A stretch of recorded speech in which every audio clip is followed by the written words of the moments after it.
நிறைய test miss காலை நேரம் கடிச்சுட்டா. நீ என்னடா வண்டி ஒழுங்கா ஓடுறது, நிறைய காலெல்லாம் கடிச்சுட்டு அது வா, அது பாத்துலாம் வா.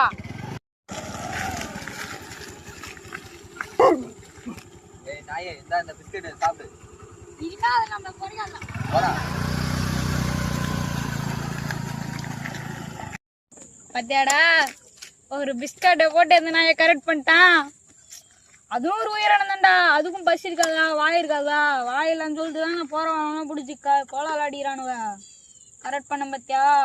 அந்த சைடு கிட்ட போயிட்டு பாரு. நாளை பின்ன பிஸ்கட்டுக்கு பதில் சோப்பை போட்டு வந்துடு. பிஸ்கட்டு தோகுது போயிடு. பரவாயில்ல, இது நல்ல மாதிரி ஒரு பிஸ்கட் குத்துறவனும்.